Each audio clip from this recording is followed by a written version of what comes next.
Then would you take the roll, please? Representatives Connolly, Flitner, Hallinan. Oh, there he is. Oh, there he is. Representative Okay. Callahan, say here. Here. Flitner, say here. Okay, keep going. LeBeau, Here. Ottman, Here. Romero Martinez, Stivar, Present. Warp, Here. Madam Chairwoman Wilson. Okay, committee. We've got bills before us that we have seen. Won't say that. Because that wouldn't be nice, but we have seen them many times. I was telling Representative Connolly that I feel a little bit like your children who you still love, but you are ready for them to move out of the basement. And I'm ready for these bills to move out of the basement. They can come by occasionally with grandchildren, but other than that. So the first bill for our consideration is House Bill 33. And we have Mr. Fuchs here from the Health Department to just remind us of the highlights or the places where there's underlining and changes so that we can move forward.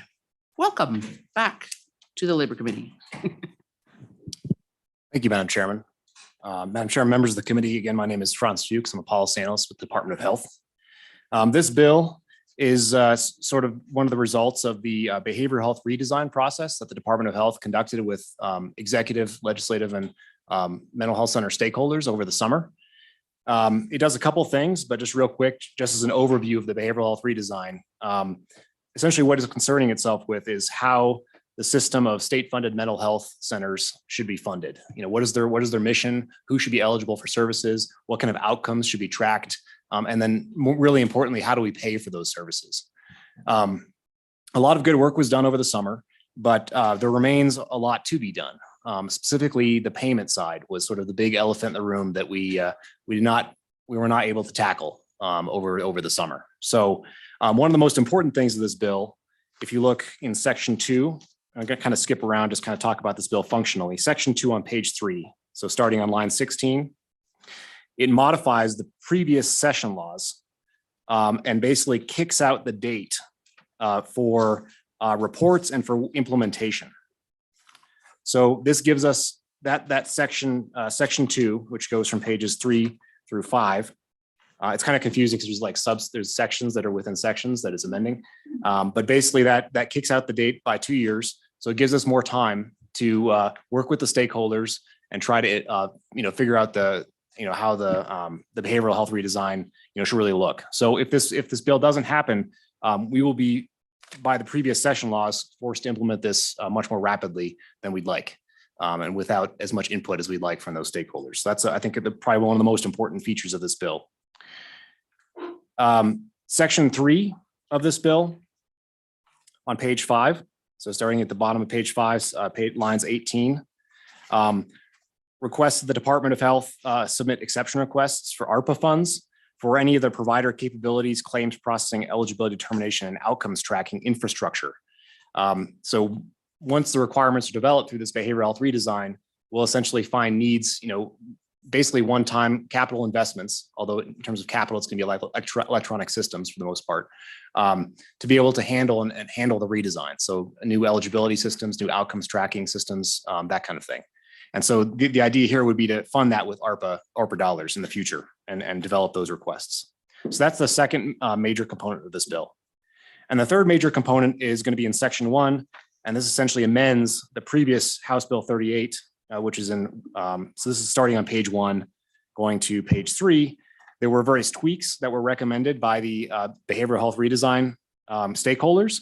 And these are sort of statutory changes that tweak the eligibility definitions from the past legislation. So that essentially what section 1 does in this bill. So really kind of 3 major parts. I kind of took them out of order, but sort of those are probably the 3 most, functionally the most important pieces of this bill. And Franz, just for the sake of folks listening in or people whose memory is a little bit rusty, the pages 2 and 3, the changes in the definitions, would you just go over the? Yes, Madam Chairman. Briefly. So Madam Chairman, the first change on page 2, lines 6 through 12, this changes the definition of families at high risk. So you can see the previous definition did not include the referral source. It just had a child who's been referred to a behavioral health center for treatment or mental illness. This specifies by a youth crisis shelter, school, primary care provider, licensed therapist, or law enforcement officer by adding that language in lines 7 through 9. And then it also deletes at the end, lines 10 through 12 deletes, and the treatment is necessary to prevent the child's involvement in the judicial system. The second change is to this indigent general access client category. So these are folks that previously were below 150% of the federal poverty level and did not meet, any of the other higher level of categories. So it's sort of a catch-all for people that are below that poverty level. This amends that poverty level threshold from 150% of the poverty to 200%. And just on that point, and I don't have it written here, but remind me, say a family of 4, 200% of the federal poverty level is about 50,000 a year or something like that. Is that right? 45? Madam Chairman, I think that's about right. I think for a single person, the 100% of poverty is about $12,000. Right. And so it scales by the family size, but I'm not exactly Right, sure but how it's it not does. necessarily geometric. I mean, it goes. Right.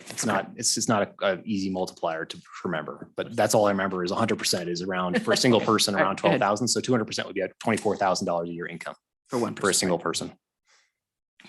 The second amendment is the non-state level justice involved. So beginning on page 2, continuing on page 3. This is sort of just clarifying. It talks about people that were ordered to enroll in a intensive outpatient treatment. And there was some discussion about intensive outpatient being very specific in a clinical sense. And so the idea was to make it a little more general and delete intensive outpatient and just say refer to enroll in a treatment program. So that's lines 3 and 4 on page 3. There's also an amendment to the state level justice involved category. And this was in discussion with people in Title VII, the Title VII system. So these are people that are being evaluated for being competent to stand trial by reason of mental illness. And so the idea is there's in Title VII, a lot of people are sort of awaiting admission to the state hospital. They may be in jail and sort of awaiting evaluation. So the idea of being released or discharged is not as meaningful for that group of people. So the idea is to amend it to people that are awaiting admission to evaluation from or have been evaluated by a facility. So essentially awaiting admission to the state hospital or being evaluated by the state hospital is this definition for this group of people. And that's just a sort of a technical change to really capture what this group is about. Thank you.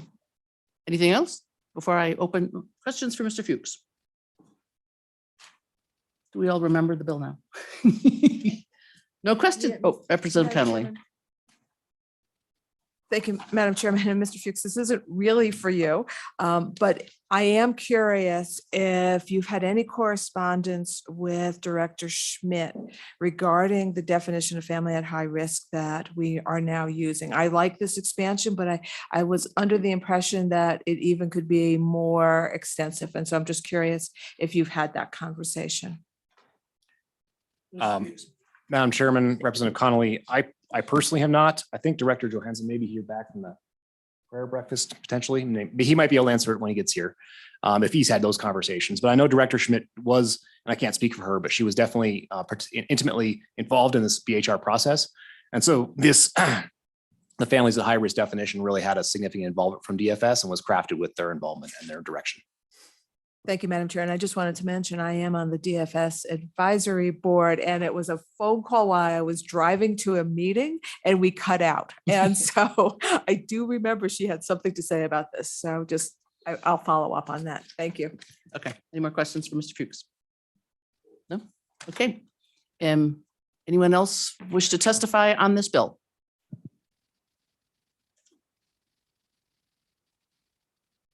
Good morning.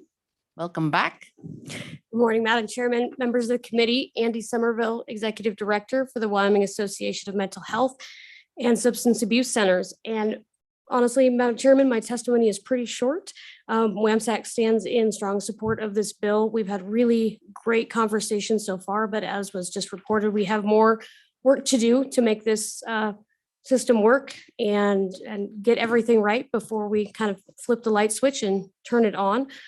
So we are looking forward to those conversations and would ask for an aye vote on this bill. And with that, I would stand for any Okay. questions. Questions for Ms. Somerville?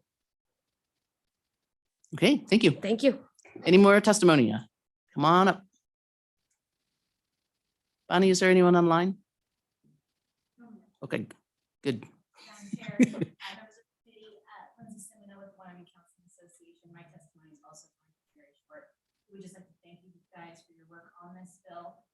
Last year with House Bill 38, we did have concerns that this may be a little forceful for our members that work in these centers, and there was a promise made that it would work for us, for our members that are working in these centers. We believe that this bill in its current form does that. So we are also in strong support of this bill, and just would like to thank you for the work that you did in the interim. So thank Great. you. Questions for Ms. Semino?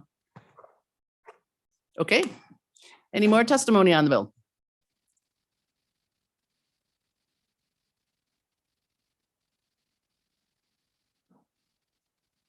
Welcome. Madam Chair, members of the committee, Association of Addictions Professionals. My testimony too is very short. We stand in I love support of, everybody today. we stand in support of this bill as it is. We definitely need some additional time to get things right. So we also thank you for your time, your efforts, ups and downs in getting this through. So we thank you. Super. Thank you. Testimony or questions? No? Okay. Any more testimony on this bill? Then public testimony is closed. Do I hear a motion on the bill? Move the bill. Moved by Stivar, seconded by Ottman. Any discussion? Question. Bonnie, would you call the roll, please? Representatives Connolly. Aye. Flitner, Flitner? Hallinan, Aye. LeBeau. Aye. Ottman. Aye.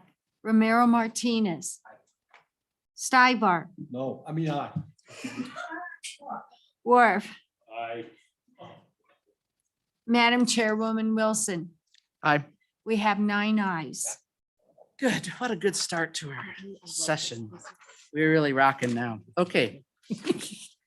Next bill for our consideration is House Bill 32, which we have, I believe this is the 5th time we've heard this bill. So Move the bill. just a reminder, because we have, and I'll just make a few comments about this. We all know what the bill is about. We've heard it, as I say, this is the 5th time. However, we have a couple of changes and that we made in November. So I just want to remind folks of what those were, or the points, because as we often see, the general public doesn't always understand what's available in the bill. So the beginning part of the, well, we've got definitions.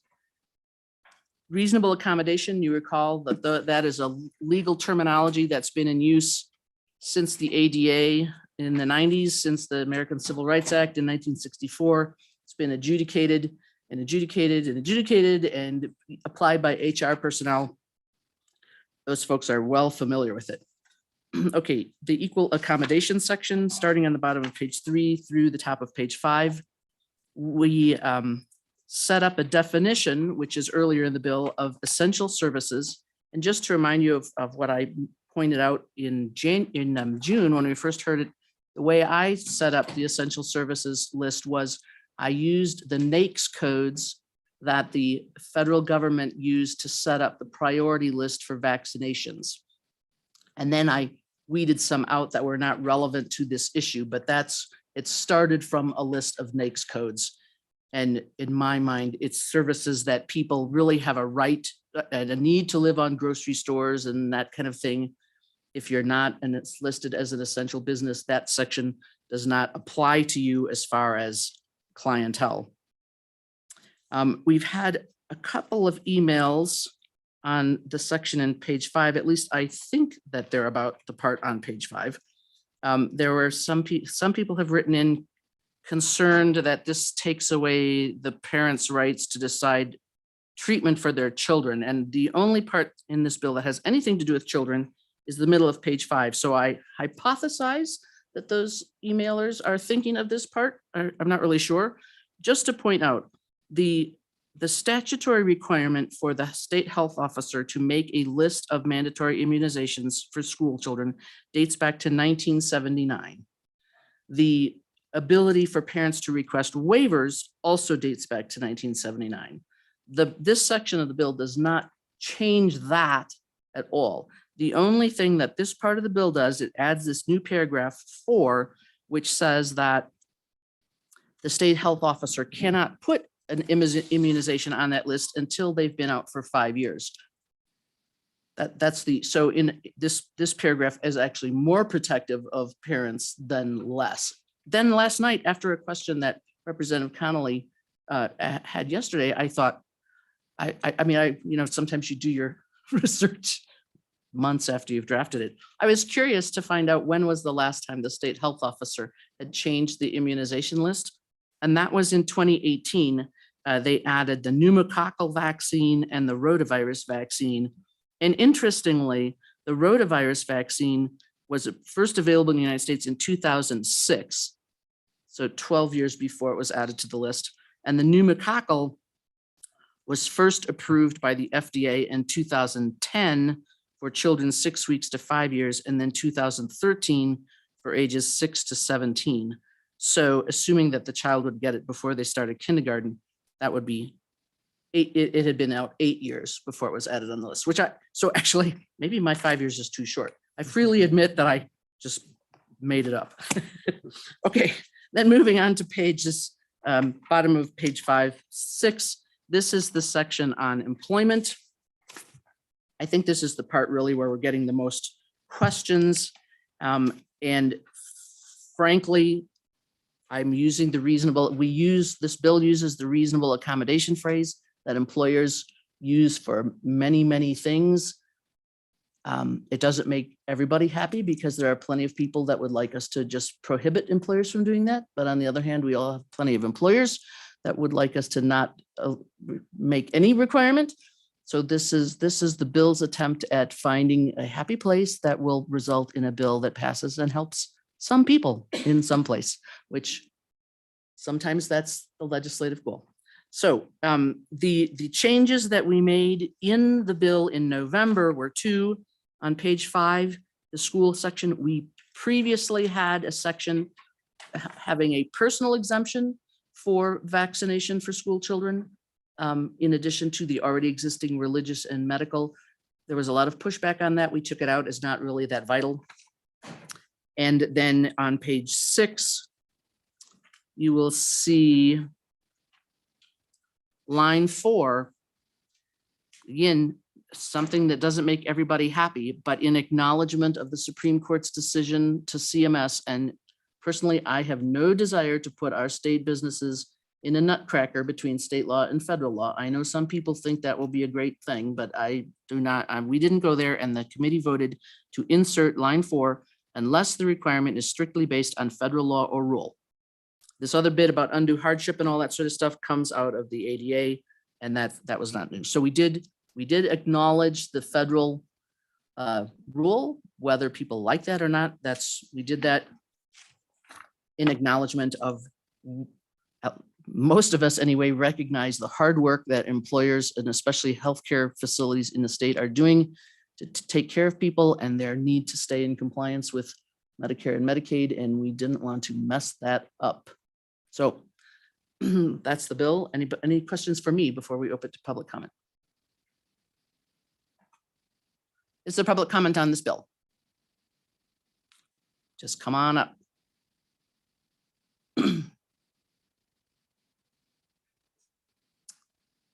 Welcome. Good morning, Madam Chairman, members of the committee, Stefan Johansson, Interim Director for the Department of Health.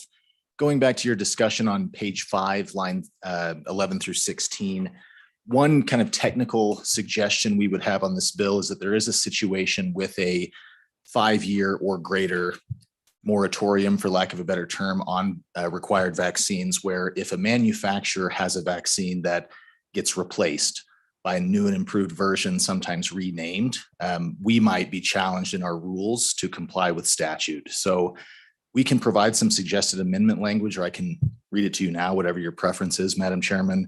Basically, trying to see the intent of the bill over the discussion over the last interim in looking at an immunization that's targeted at a novel disease, potentially having some exception language in there. For example, historically, DTaP replaced DTP, injectable polio vaccine replaced oral polio vaccine. So there's a few examples where I think it might be more efficient and expedient in those situations where a manufacturer slightly changes but discontinues the previous manufactured vaccine, where some broadened language might be useful. And again, Madam Chairman, happy to provide that to you, to LSO, or read it to you now, whatever your preference is. Well, why don't you read it and then we'll see if we, if it's which it sounds like it might be a little difficult to craft, but so we'd be glad to hear what your thought is. Sure, Madam Chairman. So again, page 5, lines 11 through 16 would read, an immunization shall only be mandated for a novel disease after the expiration of a 5-year period immediately following the inclusion of the vaccine on the United States recommended child and adolescent immunization schedule as published by the Centers for Disease Control and Prevention, and strike the remainder of the paragraph. So I think it's the same intent. It just broadens that a little bit to not have a discontinued manufactured vaccine unable to make the list. Do you happen to have that? Well, I can provide it, Madam Chairman. you know, my preference would be frankly, because I'm not a very auditory, and that was a little complex. I would think we'd like to, I mean, the committee can obviously do as you wish. I would prefer to see it in writing so I can really grasp how that works in, because I understand then what you're saying, then the paragraph would only apply to a novel disease and or was it a novel vaccination? I mean, because a disease could, like, let's suppose they came out with an AIDS vaccine. That's not a novel disease. But it might be. So we'll need to think, I will need to think about it, but the committee as you wish. Any other things about the bill, Mr. Madam Chairman, that was it for our comments, but happy to stand for any questions. Questions for Mr. Johansson? Representative Hallinan. Thank you, Madam Chairman. I would ask, what is a novel disease? Madam Chairman, Representative Hallinan, probably the wrong person to answer that question, but I'll take a stab at it. I think what we read into the intent of the committee over the interim period with this was looking at the department or the state requiring or potentially requiring vaccines for the novel coronavirus. And so our reading of this was intended to, we looked at it as targeting novel disease or novel viruses that we haven't seen before and that vaccines are developed for. I'm not sure it's a defined clinical term. So actually circling back to that, I think when I put this in here, my thought was the safety and the long-term evaluation of a vaccine. So in that case, let's go back to AIDS. It has been out for, what are we on now, 40 some years? And but if a vaccination came out, I mean, one wouldn't think that it would be targeted at this age group particularly, but let's just say that if the vaccine came out, we're not concerned about the fact that AIDS has been around for 40 years. We're concerned about the long-term results of the vaccine. So I think that there's a couple of different things going on there. Okay, Representative Romero Martinez.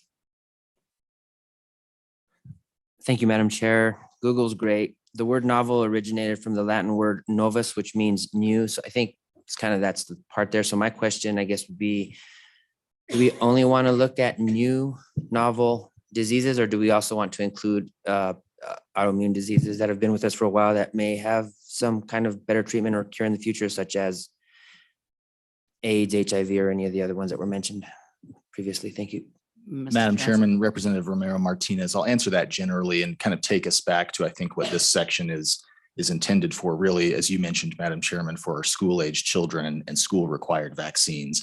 That's, again, as a reminder to the committee, Department of Health, State of Wyoming, we don't have required vaccines or exemptions or anything like that for the adult population. Our comments here, which we'll provide to you and LSO with suggestions, are really to potentially avoid confusion with schools on, what is the requirement if a manufacturer discontinues a potential or a previous version of a vaccine and replaces it with another. The discussion about other, vaccine requirements as it relates to other diseases is a good one, but really not as relevant in the Department of Health's role for required vaccines for the state. Okay, more questions for Mr. Johansson. Representative Flitner. Madam Chairman, thank you, and Director, thank you for being here this morning. Could you just talk about the fiscal note? I know you've clearly spelled it out here and it's easy to read, but just if you would talk to us about these discrimination cases and workload and your anticipation that you would need to increase staffing with that. Do you have any indication? It's not his department. Oh, it's not? Workforce Services. is- Oh, I'm sorry. Okay, my apologies. We Madam don't want- Chairman, I'm happy to report that we did not report a fiscal impact here. There could job, be Kevin. some administrative changes to rules, but we would absorb those internally. Okay, hence the look on his face. I saw. Thank you, Madam Chairman. My apologies.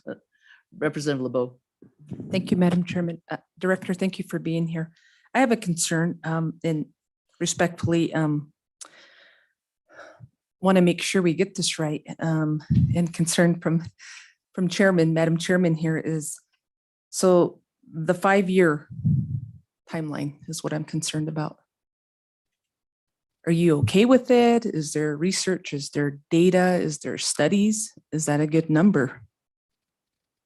Mr. Johansson. Madam Chairman, Representative LeBeau, I think it's a policy preference for the legislature here. In terms of the timeline, again, with our suggestions and with our suggested language, I think it would work better for limiting confusion on the parts of schools, on the parts of, the kind of state enforcement mechanism on these required vaccines.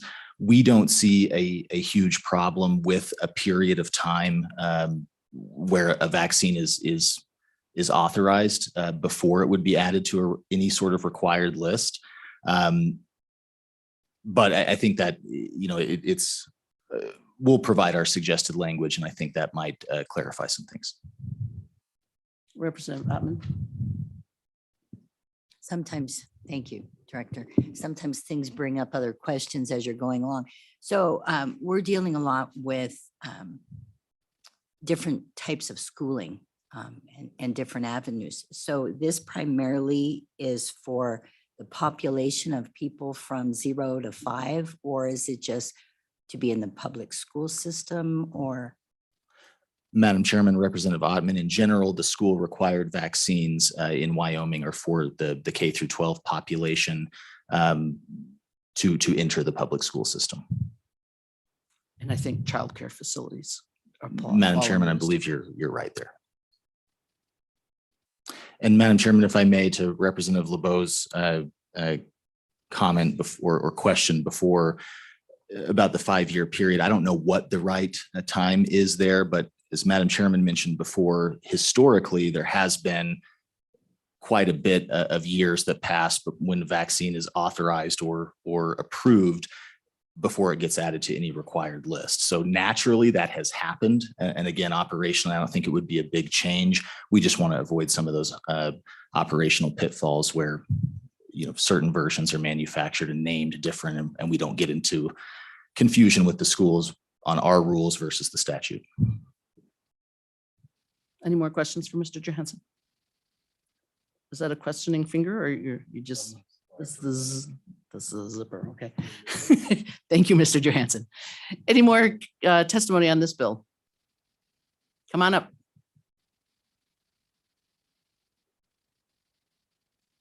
Welcome, and just introduce yourself for the committee if you would. Yeah, it should have a green light. Do you have a green Ooh, I light? got a red light. There's a green light. There you go. Good job. Madam Chairman, members of the committee, thank you. I also want to thank the people of Wyoming for being Bengals fans for at least one day and understanding the long suffering of that. With that said, Just introduce yourself. if you I'm would. Greg Hunter from Laramie, Wyoming. I'm just a citizen, but I did look at the history of pandemics, and I read every kind of a couple of pandemic plans. If you look back at the history, the legislatures in the mid 2000s recognized the Bush administration that what the Bush administration was asking for was to prepare plans and programs that would mimic what the federal entities would want, that we want to avoid crushing the medical system. And I think our vaccines actually did that. And those that haven't taken vaccines are the ones that are currently causing our problems, if you really look at it from an economic and medical standpoint. So if you look at this bill, I would say that based on all the education that was done in the past, legislatures rightly recognize that we should have professionals making the decisions, medical professionals making decisions on whether vaccine should be put into the system or not. And so I think you rightly said, Madam Chairwoman, that after a while, the medical professionals look at the vaccines, look at the risk to the populace, and decide rightly when those vaccines should be required. And we have passed in the past, Wyoming has passed plenty of these things that we should work out for the general welfare.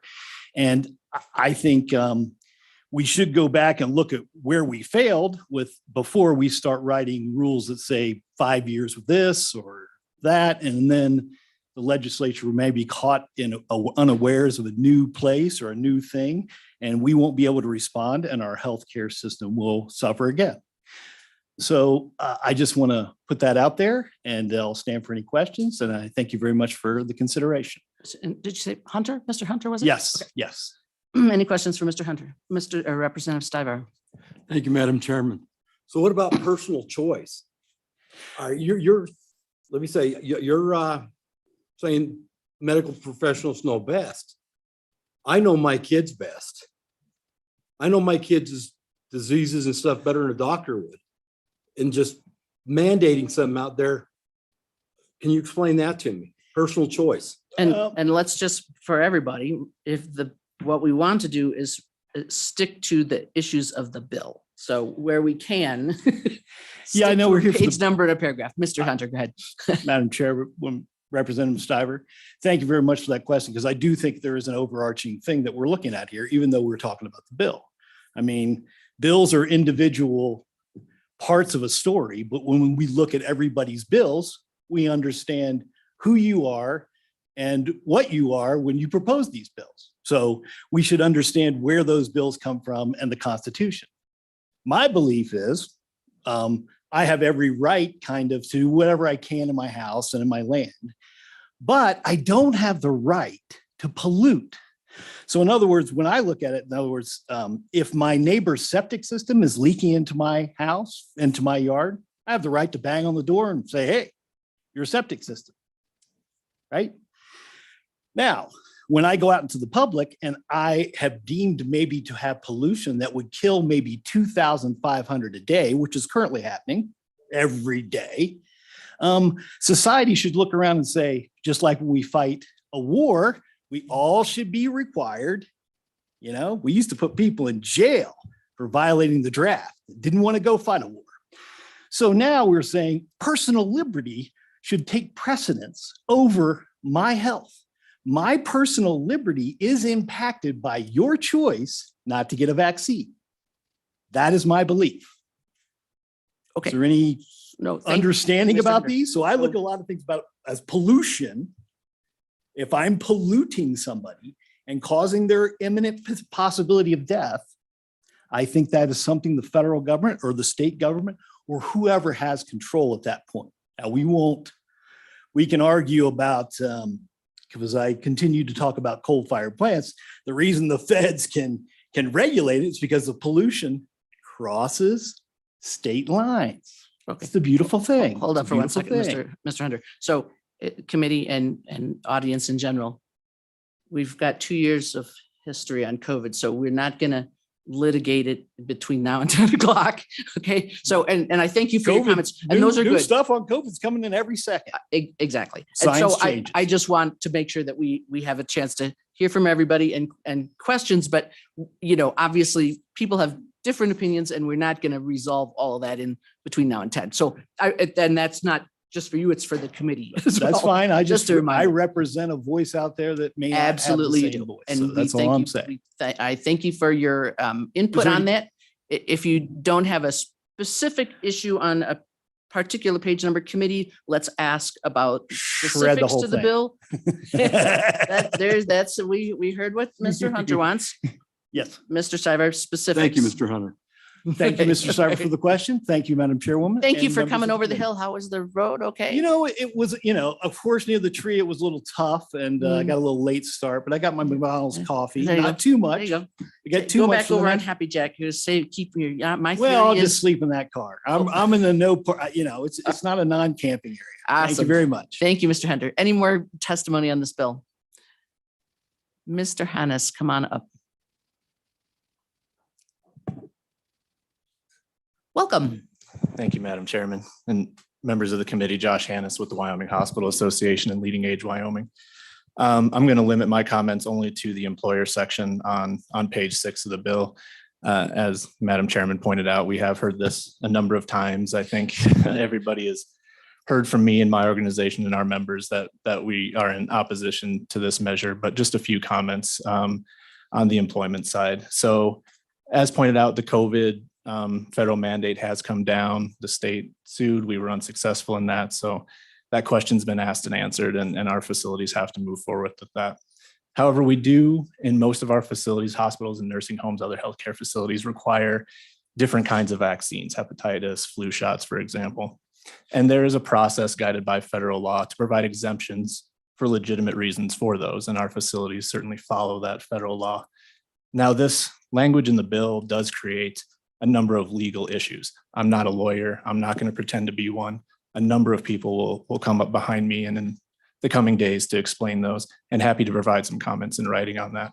But one thing I do want to point out is that this bill seems to allow for anyone who just wants an exception, an exemption, to receive one and for the facility to accommodate them. And I want the committee to know and understand that when we make a decision to require anything, a vaccine of any kind, it's done based on evidence of what works to keep people safe and healthy in our facilities. Hospitals are meant to be places of healing. We have an extraordinary responsibility to keep those places safe. And so we consult with medical professionals and leadership, and these decisions are taken seriously. And when we decide to put those in place, there's a reason for that. And so what we ask is that, at least for our healthcare facilities, that we continue to move forward that way. I'm happy to stand for questions. Questions for Mr. Hannes? Representative Flitner. Madam Chairman, thank you. Mr. Hannes, thank you. And I appreciate that. And I totally understand where you're coming from. One of the things that has caused me concern about the imposition of the vaccine since its inception is the fact that if someone has a reaction from the vaccine, there seems to be no recourse for them. The manufacturer's not responsible, the government's not responsible. So that's the concern, I think, for us as legislators, trying to find a place where we can provide some protections for everybody, because we understand your need for safety. We understand the need for securing the safety of average citizens. So do you have a thought on that for me? Mr. Hannes. Madam Chairman, Representative Flitner, I think what I'd say is that there is a current process to have an exemption, right, based on a medical issue, a religious exemption, and there's a process for that, and there are federal rules that guide that process. And so the fear of a reaction or the fear of a vaccine, there's a pathway for them to work through that. And then if there is a legitimate reason for them not to receive that shot or that vaccine, and accommodations can be made, then they are. Was I see Mr. Representative Worf, did you have a question? Yeah, Madam Chair, thank you. I guess it's kind of along the same lines. Would you be willing to assume the liability should you mandate people take a vaccine and they have an adverse reaction? Are you willing to bear the brunt of caring for that individual? That's the first question. Mr. Hannes. Madam Chairman, Representative Worf, our facilities are responsible for caring for people sick and injured, and they do. And then I would say we're currently liable for not protecting people, and we make decisions to keep people safe and healthy. And if we're negligent in that responsibility, we are liable. And so we put things forward and we make decisions to keep people safe. And if a facility decides, which most have, for a flu shot, for example, that's what we do. Well, and Madam Chair, if I may follow up, I mean, I guess the problem I have with this is there continues to be a sidestep. Nobody is taking the responsibility for mandating somebody do something they don't want to do. And I have had this situation happen in my life. My wife and I have been taking the flu shot forever. When they combined the H1N1 vaccine, my wife had an adverse reaction to that. And I can tell you, everybody did everything they could to say it was everything except for the shot that she got. And I just know that it's real. That is real. And for these people to sit back and say that, yeah, that's your duty to care. The problem I have is I don't know whether it's the physicians that are setting your policies and I'm not talking specifically, I'm talking in general, okay? In these hospitals, these areas that are supposed to be seeing to our healthcare, I don't know if it's the physicians or if it's the policy administrators that are setting policy. When I've talked to my doctor about all this stuff going on, I'm getting the feel that it's all over in the press. There have been doctors that have been spoken out against mandating it. They said there's viable options, and all that was squashed. People were said that's the only thing we can do. And the problem I have is I do think the healthcare profession has been harmed significantly by pushing this. This vaccine is new. From start to finish, it's a new process. It's not like the other vaccines that we've had traditionally.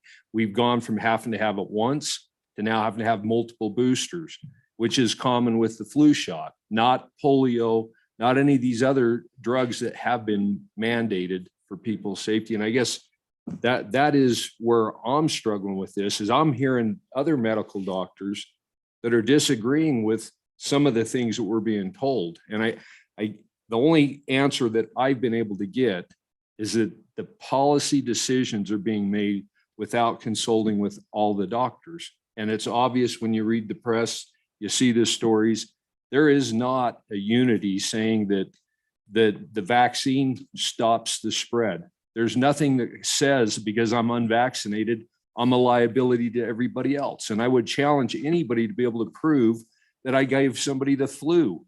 It is not possible. So to sit there and say that that's something that can be done, that's a bold-faced lie. You cannot say that I know you're not but directing it's it a at fact, him, but Madam let's be Chair, careful it on our is a language. fact to say that people are spreading this. You don't know whether you're spreading it, whether you're healthy or whether you're vaccinated. It's been proven that both can. So to say that that is not true is a lie, Okay, Madam Chair. Representative Worf. So again, everybody in the room, we've got about an hour and Yep. we've got 2 years worth of angst and disaster. We Amen. can't resolve it in a year. Let's really try to stick to the bill. Well, Question, so a question about, question. right, but I mean, let's just work really hard because we're not gonna solve all of the disagreements in an hour. And we frankly, we Well, don't want to go there. It comes back to my question, Madam Chair. Specific to the It bill. is specific to the bill, and it's what I was getting at. Who is it that's determining this? On page 6, on line 6, it says that the employee would create an undue hardship or pose a direct threat. And I guess that's why I'm asking that question, is who's determining that? Is it the policymakers in the hospital administration that are setting these policies? Or is it are they listening to their physicians when they tell them that maybe they shouldn't be setting policy that's based on this? Because I don't think we can do that. And so that is my question. Who makes that determination? And so let's just to kind of go a little sideways, but with your question, let's pick something else that is not quite so. So let's take a pregnant person who falls under this category. And I mean, this isn't necessarily a thing, but I'm just trying to move it a little bit to the policy rather than the specific disease. So, or back to, I worked in public health in the 80s when we had HIV. If we have a person who wants an accommodation, a reasonable accommodation, that's where we put this wording in there, a reasonable accommodation for whatever, they're hepatitis positive, they're HIV positive, I mean, obviously pregnancy is not communicable to other people, but you get what I'm getting at. What is the experience of the hospitals, if you can say? And we realize, folks, we have to remember that Mr. Hannes is from the association, not any specific hospital. So what would be the procedure? I mean, we're understanding that if an employee says, I need a reasonable accommodation for whatever their situation is, they're blind, they've got a disease, something, and the employer says this is reasonable and the employee says it's not reasonable, because that's what we're really getting at. That was the aim of this. My understanding is this is something that is then typically dealt with by HR departments. And if that's not resolved, then the employee can basically appeal to workforce services through the folks that do the EEOC type stuff. Can you talk to us about how that generally works in policy, in who decides whether it's reasonable, whether the person who maybe has hepatitis or something is a threat? Can you talk to us more broadly about that? Sure, Madam Chairman, and my answer might frustrate you a little bit because I think Probably what you're, depends. I think what you're at, well, I think it certainly depends. And I think you're also asking more of a legal question. And as I said before, there is a process and guidelines outlined in the Americans with Disabilities Act and the EEOC. And our responsibility is to provide exemptions following that guidance. And what happens beyond that, if there's a course of action for that and for that employee, perhaps there is. But that would be a legal question that I'm not at all qualified to answer. Do you know if if an employee goes to an HR department and says, I need an accommodation for something? I mean, many things that they ask accommodations for, an HR department at a hospital will have seen many times. Pregnancy, vision loss, something like that. If it's something more disease oriented, would it be up to the hospital whether they consult with their medical director, or what would be the process? Do you know, or does it vary by facility? Madam Chairman, I would imagine it varies somewhat by facility, but let me ask a few of our members and I'm happy to respond in writing as to how that process works. It would probably be informative for, those of us who are not. Representative Stivar. Thank you, Madam Chairman. Remember, stick to the bill. This is the bill. In Title VII, there's one little line that says undue hardship. If it produces undue hardship on a facility to give an exemption, and they've already been doing the job, what's the undue hardship if they don't want to take the shot or the vaccine? Mr. Hannes. Madam Chairman, Representative Stivar, again, you're asking me to make a legal conclusion that I'm not qualified to make. Madam Chairman, follow up. Okay, follow up. It's not a legal question. It's a Well- policy question for the facilities. But That's what that question's about. But if there is disagreement, it ends up being a legal question. Go ahead, Mr. Hannes. Do you have anything to add? No, Madam Chairman, my answer is the same. Representative Hallinan. Thank you, Madam Chairman. I don't see anything in this bill about religious or medical exemptions whatsoever. So what is your reason for opposing this bill? Mr. Hannes. Madam Chairman, Representative Hallinan, it's because currently those are exemptions that are considered in the process to be exempted from, say, again, a flu shot. What this bill, to my reading, appears to say is that anyone who asks for one shall be given one.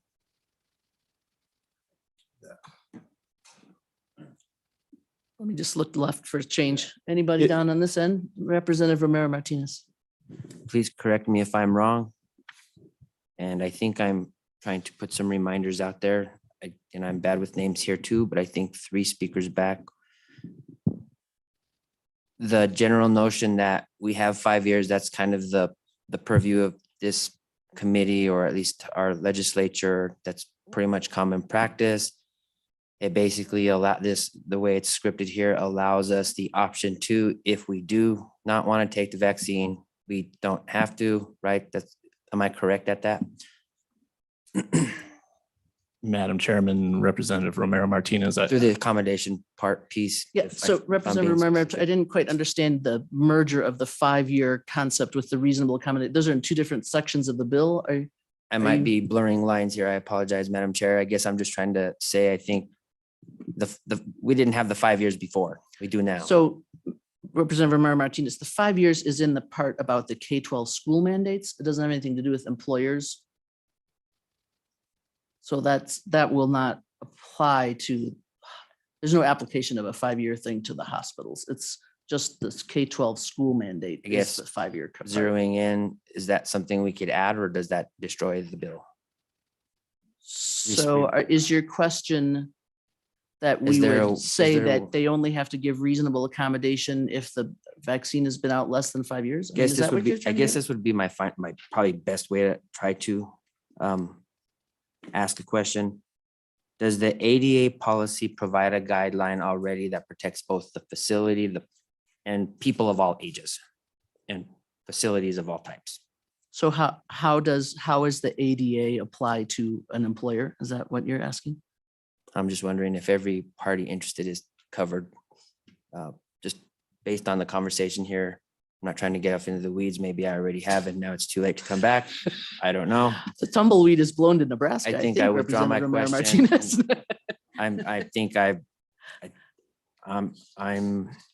We'll I let withdraw my Mr. concept. Hannes may actually know more about the application, but my assumption would be if the ADA applies to a multitude of locations, employer, city, public accommodation, with regard to any person who falls under the category of with a person with a disability, I think, but I'm not. Do you have, that's kind of a Madam Chairman, legalese that's- question too, isn't it, Mr. Well, Hannes? that's my assumption as well, that it applies broadly across employers. For Representative Ottman. Madam Chairman, Mr. Hennis, what I was wondering was, does policy follow Medicaid guidelines or reverse, or how is that set up? If Medicaid guidelines change for the hospital or change as far as this goes, how does that affect the employees? Mr. Hannes. Madam Chairman, Representative Ottman, I mean, certainly Medicaid and CMS more broadly governs a lot of what we do. And is a rulemaking body that we're required to follow. So I guess yes is the answer to your question. If rules change, then we're forced to make adjustments. Although, just to be clear, as an employer, a hospital or a nursing home could take action separate from CMS, as we saw hospitals in the state did. As an employer, they made a mandate before the CMS mandate came down. So an employer could make a requirement more stringent than the Medicaid requirements, but not less if they want to keep their Medicaid. Is that That's correct. fair assessment? Okay, all right, back to this then. Who did we have? Representative Stiver? I forget who. Okay, Representative Forth. Remember, sticking to the bill. Well, and this goes back to kind of what Representative Hallinan asked about the exemptions, the medical, He doesn't the know anything religious. about that. Do you know how many of the hospitals have changed their policy on that? Mr. Hannes. How it's defined and how they handle that? Madam Chairman, Representative Worf, are you asking in light of the new CMS rule on the COVID vaccine? Yes. Yes, Madam Chair. Representative Worf, I mean, yes, I mean, we're required by federal law specifically around the COVID vaccine to have policies and procedures in place. But again, the EEOC and the Americans with Disabilities Act govern the exemption process. So, Madam Chair, so have the hospitals changed or expanded the questions that they ask when an employee makes a declaration of either a religious or medical exemption? Have they expanded the questions they're asking their employees? Mr. Hannes. Madam Chairman, Representative Worf, I would imagine that in some cases, potentially they are. I mean, again, it's another question I'm happy to put to our members and share with you, but I do want to be clear as it pertains to this bill, I'm not talking about COVID vaccines, right? That question's sort of been asked and answered. My concerns lie with the other types of things we require of employees. Thank you. Okay. Any more questions for Mr. Hannes? Representative LeBeau. Thank you, Madam Chairman. I like your amendment that you're proposing to the committee, and I just want to say that we have to get it right. And in deep down, this is government overreach to businesses, particularly to industries that have been there to help our citizens of Wyoming. And I speak from a heart that my kids lost a grandfather less than 2 weeks ago. Diabetes, pre-existing condition. Lost his leg up to his knee on his right leg due to diabetes. Lost toes on his left foot. Started dialysis, was able to get 7 dialysis treatments in. And they tested him every day, every other day before he was going to dialysis, and he was in the hospital. 7 times COVID-free. The 8th time on Saturday, COVID-free, Monday, got COVID. And he's been in the hospital for almost 2 months. And he got COVID in the hospital. So we have to set political and ideological issues aside. And we have to get this right. We have to do it right. We just have to. Some may call it a mandate, but the people I represent and the 2 sovereign nations I represent, it's showing an act of kindness. And we have to get it right. I have 1 week under my belt. I'm the HR director for the 2 sovereign tribes. I've been in HR for 13 years. We have employment laws. We have to balance. I'll advocate for you, but I also have to enforce regulations, policies, rules to do our jobs and keep everybody safe. And we have to get it right as this committee here. So I'm concerned when we say, is 5 years right? I kind of made it up.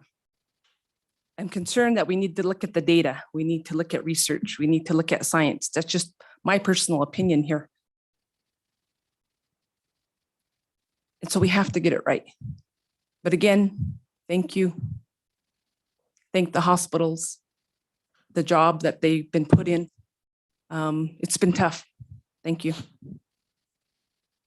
Committee, I will just point out, so the amendment offered on the 5-year was from Mr. Johansson from the Health Department, not from Mr. Hannes about but sorry, circling back to that, the line that we did attempt to understand the situation of healthcare facilities and the CMS on page 6, lines 4 and 5, where it says, unless the requirement is strictly based on federal law or rule, do you feel that amendment there for this particular issue anyway, resolves the COVID problem? I mean, that was our attempt to do that. Madam Chairman, for COVID, I do think that's useful. Any more questions for Mr. Hannes?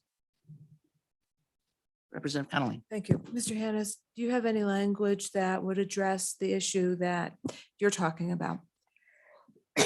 Sorry. Or else do we just need to get rid of this section? Well, Madam Chairman, Mr. Hannes. Representative Connolly, my preference is certainly to get rid of it. I'm happy to craft some language that we feel may be helpful. I think there might even be another bill being drafted. But if you're asking me to sit here now, I'd ask that we remove that section as it pertains to employment. So I guess what I'm understanding you to say is that the legal concept of reasonable accommodation is too broad when it comes to immunizations. I mean, is that what you mean? No, Madam Chairman, I want to be clear. I'm not attempting to make a legal argument. Others will. What I'm saying is that I believe this interferes with current longstanding practice in hospitals, the way it's currently written.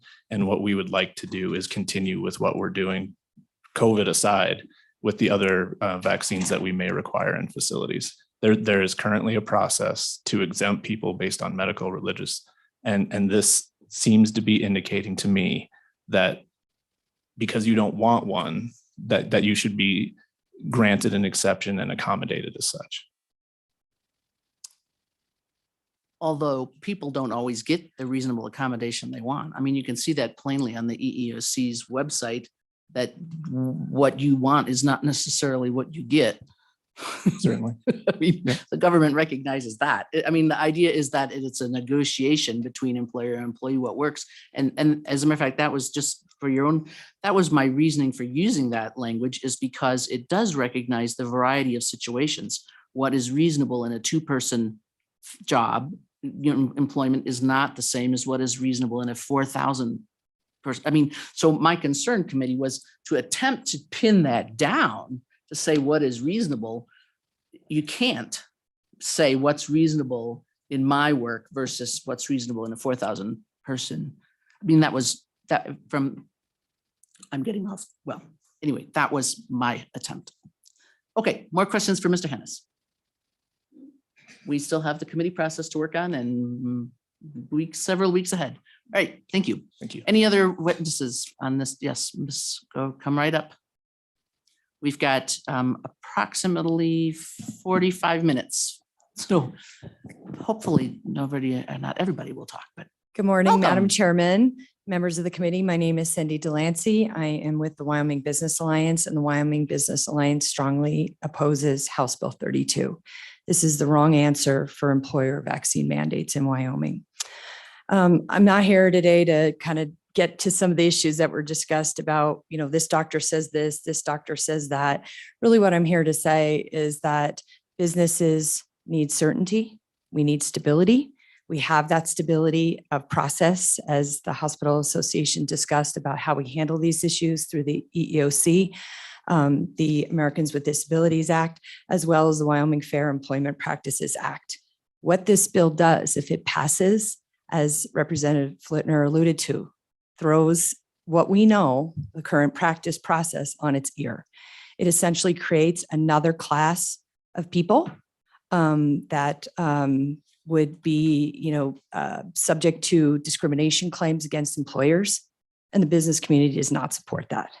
We do not want to open and amend the Unfair Employment Practices Act and start creating additional classes of people who could be subject to litigation against their employer, period. So again, I appreciate the effort of this committee. I know this is a very emotional topic. It's a really complex legal issue because there are so many rights and desires trying to be balanced here for people finding,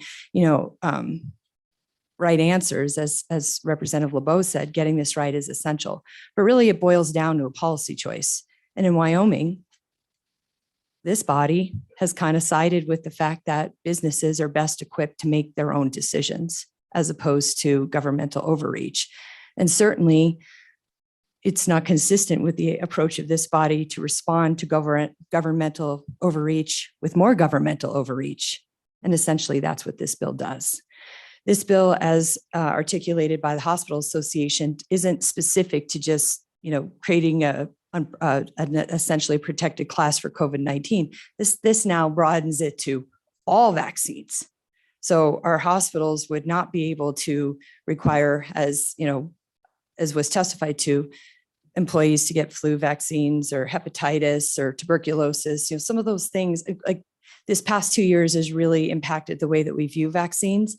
And I just encourage the committee to really stay focused on the issue at hand as far as the policy choices that come down. This bill is just too broad. I know that the intent of this committee, which is well intended, was to address concerns about the COVID vaccines, but this bill is not limited to just those vaccines or this current pandemic.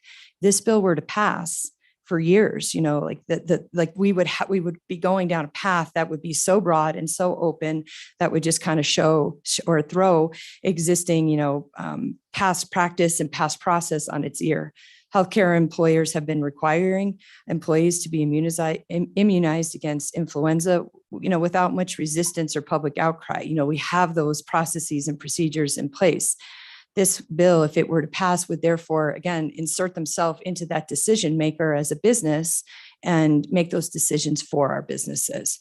So we certainly value and appreciate our employees. They're our most valuable assets. But if employees don't want to follow the rules of their employer, the ultimate check on that isn't let's legislate and tell employers what to do. The employee has the ability to go find employment elsewhere. Like that's how we balance those competing interests. This bill would create a permanent protected class of unvaccinated employees under Wyoming's discrimination law, regardless of the risk or nature of the next pandemic or the risks of particular industry or workplace. Wyoming employers will be prohibited from requiring employees to protect themselves and others from the disease. So, this bill ignores also the employer's duty, OSHA duty to maintain a safe workplace. By creating a protected class of unvaccinated employees, the bill would prohibit employers from requiring unvaccinated employees to follow different safety rules or additional protective equipment than vaccinated employees. Unvaccinated employees will have the ability to claim discrimination based on any difference in treatment at work, no matter how important that is for workplace safety. Your fiscal note, I really encourage you to look at the language that your agency is telling you. I'm just going to, briefly read it. The fiscal impact in the form of expenditure increase to the general fund is indeterminable. They can't even assess how much this is going to cost. This bill amends Wyoming Statute 29.5 or 27.9.105 to add a discriminatory practice. So again, this is confirming everything that I'm telling you through my testimony as far as amending the Wyoming Fair Employment Practices Act. The Department of Workforce Services anticipates this bill would increase the workload for discrimination cases. We spent a lot of time in this legislature talking about how to be business friendly, how to create an environment where people want to come bring their businesses to Wyoming. Employers do not want to, be at odds with their employees and incite litigation through discrimination cases. These are very complicated legal issues.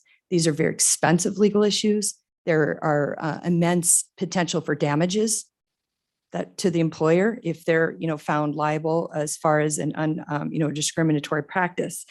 And just that, I just tell you again, the fiscal note saying that it's an indeterminable expenditure, is just really alarming to me that you're going into waters without even understanding the costs of the policy choices that you're making. So, businesses are best equipped to make their own decisions without the assistance of regulatory, encouragement or mandate actually from this body. So I just stand with you, to stand in front of you just to say this is bad for business. Businesses have been hurting so bad these past 2 years. We're doing everything we can to keep our doors open. We're doing everything we can to protect our employees. We're doing everything we can to protect the public.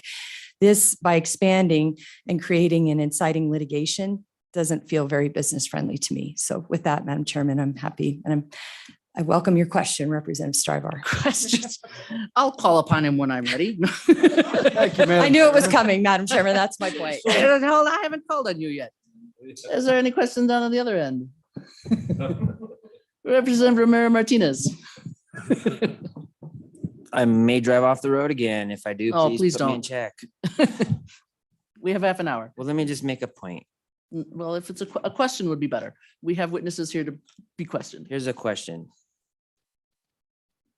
Do you think businesses are equipped to make their own decisions and just be the landlord of their employees and then just give them the option, if you don't want to work here, find employment somewhere else? Do you actually think that's a feasible resolution that you could just flip a coin and go get another job the next day?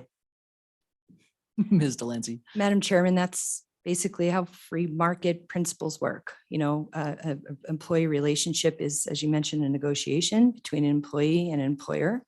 In Wyoming, we are very much, supportive of our business community. We take extraordinary steps through the Wyoming Fair Practice Employment Act to protect those rights of our employees. But ultimately, at the end of the day, whether if you want to wear a uniform or you don't want, you feel you should be able to have face piercings or, artwork, those decisions are best left with our employers. So if an employee does not want to follow any rule of their employer, they are free to go find and seek employment elsewhere, especially in a job market where everywhere you go, every industry, people are readily welcoming people to apply for jobs. So at the end of the day, that's really the choice of the employee to make. Representative Steinbauer. Thank you, Madam Chairman. So you're saying it's unfair to do this put this out there for the employer, but what about the federal government or the government coming in and then You know, if somebody's worked somewhere 28 years and they say, you have to take this. That wasn't a requirement for them to do it when they got hired 28 years ago. So where does that, where do you balance that at? Ms. Delancey. Thank you, Madam Chairman. Representative Stivar, by no means am I suggesting that the business community is excited or happy about what we've seen happen at the federal level, but we've also, the Supreme Court has opined on that. 2 out of 3, places that as far as a mandate in the private sector, setting the healthcare community aside, that was an overreach as far as a mandate at the federal level. However, businesses should be set to make their own policy, just like they do with, maybe having, as I said, dress code in a certain manner. As far as whether a federal employee who's had a career of service, I mean, that's really not the issue. I'm here today to talk about the burden on the private sector, Madam Chairman. Madam Chairman, follow, this is the private sector. You're in the private sector, you work for Representative somebody for. Stivar, wait, just make sure that you're talking about her question. Oh, so That's just what I'm clarify, asking. okay. That's what I'm talking about. Private sector employee. Somebody that works out at one of the mines, 28 years, the mine comes in and says, oh, you're going to have to do this. It wasn't part of their original agreement when they were hired. It's something the federal government's brought down and said, you have to mandate this. And they just get rid of the guy that's been there 28 years. I think Because Ms. of the Delancey whim? she's not here to defend the federal government. No. I'm pretty sure. Correct. Let me just point out, committee, and it's kind of, we may find this rather amusing, the interesting switch in philosophies between the two main political parties. One has become more pro-worker and the other one has become more pro-business. We've sort of switched positions in the last couple of years, haven't we? Just let's kind of remember, we have some, how many, just pausing, how many more people do we want to have testify? 1, 2, 3, 4, any other people to testify? 5. Okay, so we've got about, 5 minutes max per person to testify and to ask questions. Let's not have this turn into a mud wrestling event with we're trying to, if there's amendments we want to make, we want to have time for that. If we're not going to have time, if we try to, solve the last 2 years. I am going to have fun further questions. Was there Representative Hallinan? Yeah, I had a question. This is a discrimination bill. And discrimination bills are going to affect employers. So are you arguing that all discrimination bills should be disallowed because they affect the free operation of an employer? Ms. Delancey? Madam Chairman, Representative Hallinan, I'm certainly not arguing that. What I'm expressing opposition towards is throwing that net even wider to make those discrimination categories more broad and encouraging litigation between employees and employers. That's never something that employer wants to find themselves in a situation where they're in litigation with their employee over potential discriminatory practice. This bill, if passed, will do that. On that note, and I think that sounds weird, so I do think I heard you say that the business community is not in favor of adding any additional class of person to our employment protection law. That is correct, Madam Chairman. Yes. Okay, all right, thank you, Ms. Delancey. Let's make sure that we still get to hear from everybody else. Who's next? We've have time for everybody, as long as we don't, remember, we're not gonna litigate the last 2 years, folks. Okay, welcome. Good morning. Sheila Bush. I represent the Wyoming Medical Society. Thanks for letting me speak. I wanted to first just let you know the Medical Society has taken a position in opposition to the bill as a whole, but I wanted in particular to draw your attention to page 4. I think I have an issue that I'm not sure can be resolved, but I'd be open to trying that has not been discussed. And it is in relation to physician clinics defined as an essential service being required to create a reasonable accommodation if they don't want to provide an essential service to any. So a couple of years ago, we saw a bill similar. We have pediatric clinics across the state, and they provide services to children. And if a pediatric clinic chooses that they have a particularly vulnerable population within their patient mix, and they believe it's the most appropriate to have vaccinated children be in their patient mix. Currently today, that is the right of those physician clinics. They can require vaccination to be a patient within that clinic. And not all of them do that. Most of them will see all children. There are a few who do make that decision, and it's a careful decision they make because of who is in their patient mix. I believe page 4 eliminates that, or at least creates such a large legal question that it would cause a lot of heartache within these clinics. If you look at starting on line 15, reasonable accommodation, it means they can change their policy. Well, that wouldn't be appropriate. They can change their process. They can move their location, or they can provide other appropriate measures, which I guess would mean they can be responsible for finding another clinic for those patients. And so I guess my question is, are we creating a burden on providers if they do want to set certain requirements for being in their patient mix, which is right now a private decision that they make as clinic owners? Have we removed that opportunity from them? And if they don't want a patient in their mix, is it their responsibility now to ensure that that patient finds a clinic home somewhere? And I guess I wonder if that's the intent. And if it's not the intent, can we bring some clarity?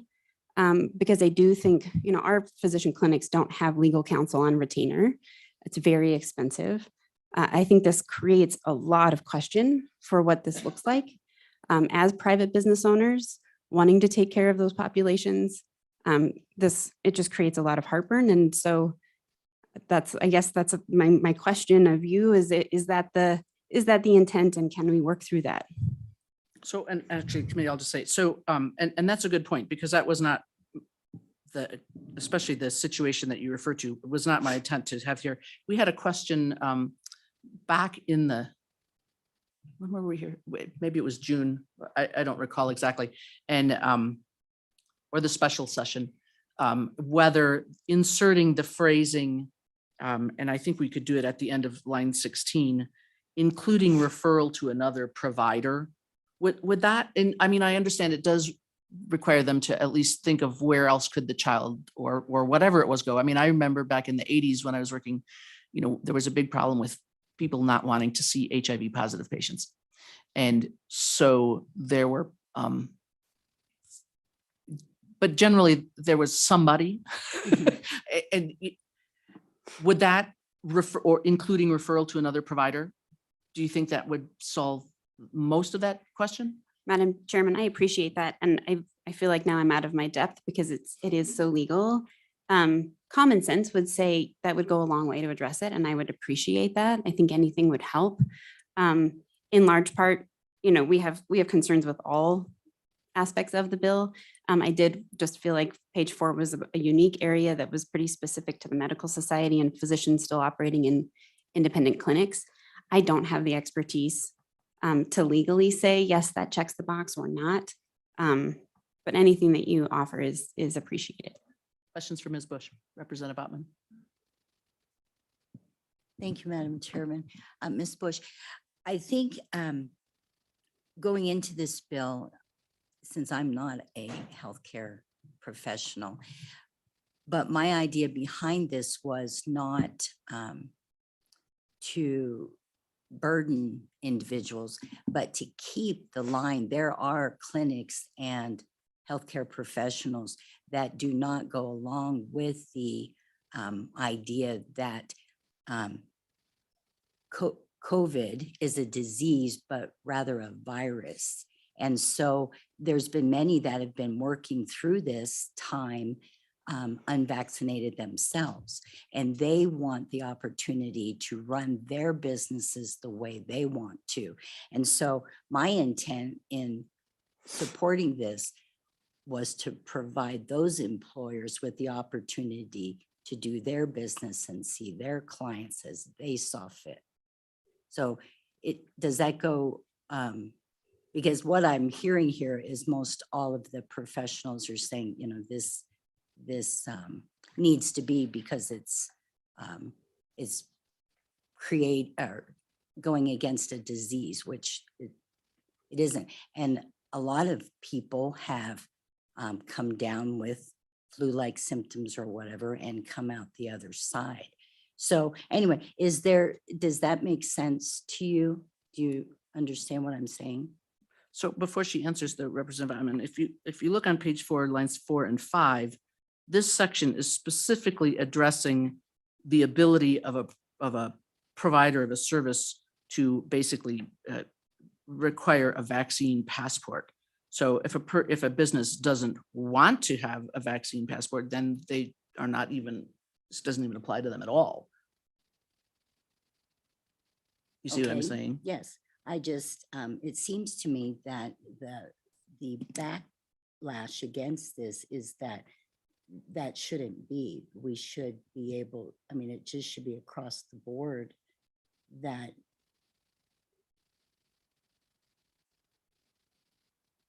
If It a should be provider, mandated. whether a restaurant or a bookstore or a tattoo parlor or whatever it is, says, I don't care about your vaccination status, then the bill doesn't apply to them. The bill, this page only applies to people that want to say, I will only see vaccinated people. And then if you fall under the essential category, if you want to say, I only see vaccinated people and your essential service, you need to find a way for the person to get their groceries or refer them to another doctor or whatever. But if Thank they you. don't want, a vaccine or they don't care about that, then and this has nothing to do with them. Thank you, Madam Chairman. And that's exactly my point, is that there should be that option. Right. And that is, because what I'm feeling here is that I'll just be quiet and let somebody else. And that's what I'm watching for. That is my concern, is that opportunity for the freedom to run the business or organization along the lines of their own beliefs is open and not totally squashed. Because I know there was an opportunity for somebody they were hired in a medical facility and they were fired. That was it. You'll either get this vaccination or you'll be fired. The question before unemployment was not about the vaccine, whether it was viable, whether it wasn't, or anything like that, but hiring practices. That was not a determination of employment to begin with, so it should not be now, and they won their case. So, Madam Chairman, thank you. Ms. Bush. we do have experts in the room who spoke specific to the business aspect and employment. That isn't the position or the question I'm talking about this morning. But I do think it's really important, and I'd like to take just a second to describe the value, and Dr. Hallinan, Representative Hallinan knows this better than anyone. The success of your healthcare journey rests in large part in the relationship between a patient and their provider. And so we have protected this ability for patients to choose their provider. We've talked about it all the time. Might be 5 physicians who all have the same specialty. Not all 5 of them are going to be the right fit for every patient. And so there has to be trust. There has to be the willingness to expose vulnerability. There have to be all of these things that happen. And so we've ensured that patients have the right to choose a provider. And I want to make sure that page 4 doesn't eliminate the provider's opportunity to choose their patients. To some degree, there's going to be a provider who says, this is just not a good fit. Everything I recommend you reject. Everything I recommend or advise is argued with, or you do the opposite. And at some point, that relationship every now and then gets to a point where it needs to go a different direction. Everybody's going to be better served with someone else. And my concern is that page 4 creates this group of individuals who now say they can choose their provider, but the provider can't in turn have that same opportunity to say, no, this is a bad fit. And that's a huge concern for us. Representative Hallinan. Thank you, Madam Chairman. On page 4, line 16, the last phrase is "or other appropriate measures." Wouldn't it be an appropriate measure if they do not wish to see patients without immunization to make available the fact that other places, such as another office down the street, can see them? Wouldn't that accommodate this issue? Madam Chairman. Maybe and maybe not, right? What we decide in this room and what you do in this esteemed body, it's left to interpretation. And so everybody goes back home and the medical society sends out our newsletter, and then physicians call and say, what does that mean? It's now my job to make sure that they all find another provider because they're not a good fit with me. Now, this is one more thing that my clinic has. What is appropriate? What is an appropriate measure? Is it that they have a list available of other providers? Is that appropriate, or is it, we don't know. And I think those questions cause a lot of heartache. I mean, in all of your practice, it's a fear. And I think anything we can do statutorily to mitigate fear and bring clarity is a good thing. Okay, committee, I'm not to cut people off, but we really, if we're gonna do any amending at all, we need to leave a little time for that as well. Thank you, Ms. Bush. Okay, who else? Come on up. And I'm gonna be a little bit more strict on time from my committee as well as from the members of the people who are testifying, just so we can get through. Madam Welcome. Chair, kind of out of my element here a little bit on this issue. Brett Moline, Wyoming Farm Bureau Federation. I appreciate the direction this bill is going. It doesn't go far enough to fit my members' policy of no mandates. But more of a question, the proposed amendment about the new shots. One of the concerns we have with the COVID shots is it was developed very quickly. We don't know, about requiring this shot, the potential side effects. Other things have been studied. We know that the potential negative impacts are very low, if not negligible. But that's one of the concerns that my members have with this new shot. And it's very age dependent. Somebody my age, there's certain things I'm not worried about, but my daughter-in-law, my granddaughter, the potential impacts. That's why, they're requiring a new shot, for a novel disease. I don't know if I'm using these terminology right. I'm more ag issues oriented, but it's this unknown, and I won't say it's the fear of the unknown. It's just truly the unknown. And that's where we have the concern about having any type of a mandate on something that is so new and the unknowns are so large. So that's my question about the proposed amendment, is that, to require a new shot, not just for COVID, but for any ailment, do we want to have somebody have the potential to be able to put on a mandate for something that the unknowns are so large? The unknowns have been answered for some of the other shots that are required.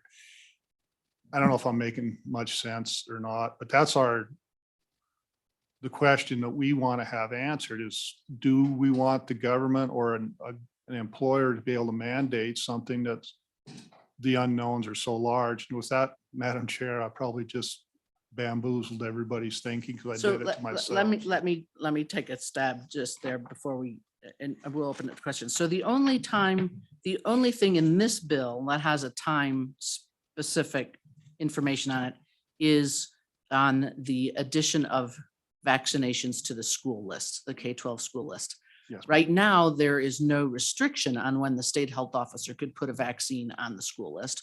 Although, as I said, and I'm not sure if you were here earlier in the room, through a little research, I discovered that it's been typically like 8 to 10 to 12 years that the vaccine has been out before this. But right now, there's no requirement. So this bill would actually say no earlier than 5. So are you specifically addressing the school list, or are you suggesting that we should add because right now the bill just addresses people who do not wish to show proof of vaccination.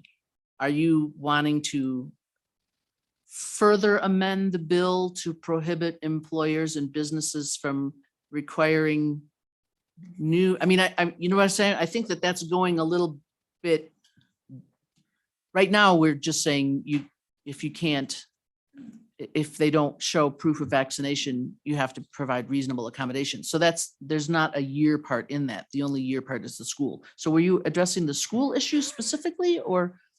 Well, Madam Chair, to be quite honest, hell, I don't know. I hate to be that. Welcome to the Labor Committee, Yeah, Mr. well, yeah, this is an issue that, as I said, I'm a little out of my water, but I mean, I just wanted to articulate the concerns that my members have that's been articulated to me is, the mandates in general, but especially on mandate on something new to our systems without the appropriate testing. That's our major concern, but especially probably, I guess, yes, in the schools, that is a major concern. Okay. I don't know if I'm answering your question or I'm just making the water. Questions for even Mr. muddier. Mullane?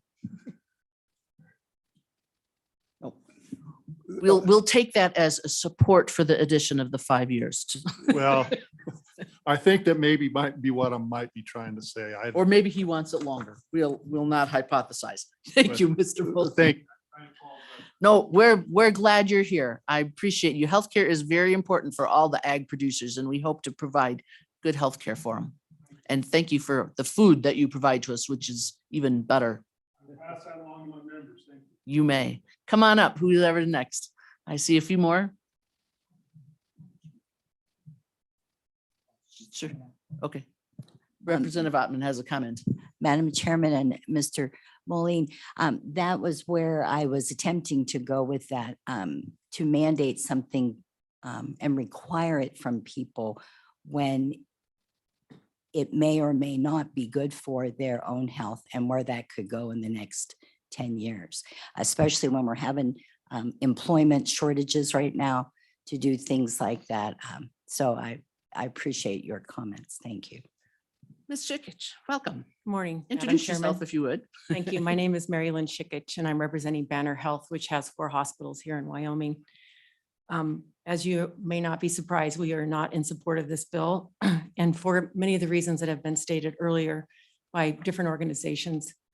What I'd like to add to the conversation is that this represents a huge policy change from longstanding practices in healthcare facilities to work with their employees to require flu vaccinations, or they do have longstanding practices for providing for exemptions and accommodations, and similar for protection with, say, hepatitis vaccinations, which have been proven to avoid the spread of hepatitis. This represents a huge change. So what you're doing, and I completely appreciate the argument between personal protections and an evolving concern for our own personal rights in this country. I understand that, versus the public health and protection, as was testified here or by Senator or Representative LeBeau earlier, is the contraction and inside a hospital. So now hospitals with this could potentially be facing huge spreads of flu inside the hospital, huge spreads of hepatitis. So not only are they treating a very vulnerable person who's there because of their current condition, but have a spread of other diseases. So I would suggest to the committee that maybe there's further study that's actually needed. Are there studies worldwide that show what happened when you don't allow this? What kinds of other protections might be available to patients in hospitals if this should happen? So I think we're focusing this conversation on understandably issues of concern to many, many people regarding our own personal rights, but the overall impact of this bill could be far more substantial than what we realize at this time. Thank you, Madam Chairman. So I do have a question. So looking at page 6, and again, using the language from the ADA primarily, where it says basically that the employer provides reasonable accommodation, which I understand you're saying that they do provide accommodation, unless, and this is from the ADA, unless the employer can demonstrate that an unimmunized employee would create an undue hardship or pose a direct threat to the health or safety of persons in the workplace that cannot be eliminated or reduced by means of a reasonable accommodation. So right now, if a person for some reason does not want to take a hepatitis vaccine, my understanding from discussion with other hospital people is that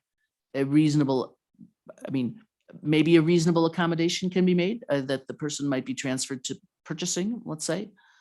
If no reasonable accommodation can be made, the person has only one skill, which is to intubate people, I'm just picking a random thing and I'm not a clinician, then there isn't a reasonable accommodation. So I guess explain to me how the need to make reasonable accommodation and deal with the potential for causing health problems to other people. How is it different from what the hospital is doing now with a hepatitis vaccine or a TB vaccine and this immunization? I mean, what would be different?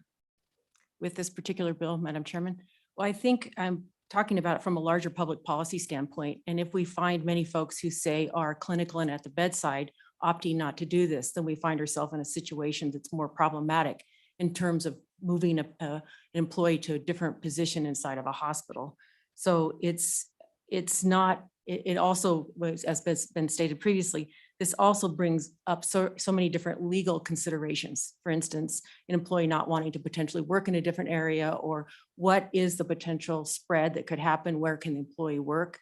So that begs the question, which I brought up earlier, which is this really is what would be the public policy impact long-term or even in the short period of this particular type of legislation to not only all hospitals in Wyoming, but maybe some other potential situations with nursing homes, other healthcare providers, federally qualified health centers, other groups who were involved in providing care to patients in our state. So I guess what I hear you saying is that it's more a matter of the numbers, that it's easy to make reasonable accommodation for a person who doesn't want a TB vaccination or a hepatitis because there's only one or two of them, whereas you might potentially have a lot of people that don't want to get the flu or COVID. I mean, is that what you're saying?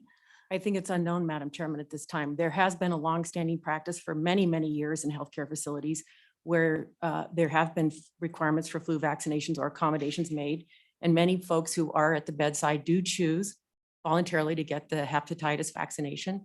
So when we're changing that from such a large policy standpoint, there could be some pretty big upsets to the healthcare delivery system.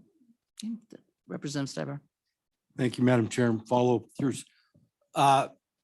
Sticking to the bill. People like on her question, people that don't take the flu shot, they've got accommodations. They got to be, masked up, have all their PPE on. What's the difference now? You've got these ones that have people out there that haven't taken the flu shot. They don't want to take the COVID shot because they don't have, and there's no accommodations being made for them. They're just saying you get it or get out. But they've had prior experience of refusing the flu shot, having to wear PPE, following the directive of the facility. And now they're saying they're losing their job because they're not taking the COVID. And let me just insert, he has a question there, but remember, committee and people who are testifying, that we did insert on lines 4 and 5, unless the requirement is strictly based on federal law or rule. So anybody who falls under the CMS guideline is excused from this paragraph by that line. I mean, that's why we put the line in there. But let's let her answer Representative Stibar's question. Madam Chairman, Representative Stibar, I'm not sure I do actually understand your question, so bear with me if I'm not answering what your question was. There are existing policies following the EEOC guidelines with regard to personal exemptions for medical reasons and religious regions. This bill changes that to say it could be for any reason whatsoever. You could just opt not to get it. So that could present a longstanding change in the overall policy of requirements inside healthcare facilities. If I'm answering your question correctly, by the look on your face, I don't think I am. Well, let's just, look, guys, we're running very tight on time here. But does not that sentence about the federal rule or law excuse all the healthcare facilities anyway? I would hope that it would, Madam Chairman. I'm just not clear in that. That was certainly our intention For of one inserting it. particular vaccination. Well, for any vaccination, if it's required by federal rule or law, you are excused from this paragraph. That's why we put it there. Just Representative Hallinan. And then we had one, did we have two more people who wanted to testify? Okay, go ahead, Representative Hallinan. Thank you, Madam Chairman. This bill, I think, answers your problem with the flu vaccine and hepatitis vaccine, where it says undue hardship or pose a direct and unavoidable threat to the health or safety of the person or others. So if you have This is one of the reasonable accommodation, but it says that if you have an undue hardship or you pose a direct or unavoidable threat to the health or safety of the person or others in the hospital can still give and can still require that you have an immunization for flu or for hepatitis or any other condition under those conditions. So this bill answers for that issue that you brought up, I believe. Thank you, Madam Chairman. Okay, more questions for Ms. Shikkich? Okay, you, Madam thank you. Chairman. Oh, did I see? Ms. Passano, did you? Oh, okay, sorry. Oh, sorry, we gotta be fast here, guys, or we're not, we're gonna. Hello. Introduce you. I will be very brief. The Public Health Association. One is because the broad language of the vaccine, it doesn't specifically target a vaccine that we're dealing with now. And the second reason is because of the 5-year moratorium on vaccines. So I'm very glad to hear that the committee will consider amendments on that, simply because the virus does not mutate according to the legislative calendar. And my concern would be that as science moves forward, as the virus moves forward, there's a possibility you'd have to call yourself back, the legislature have to call itself back into special session to deal with these issues. So this is obviously a very fast moving virus, as we've discussed, and but I think a 5-year moratorium is dangerous, especially for schools children. So thank you. Questions for Ms. Cartwright? Thank you. Mr. Mealy, come on up.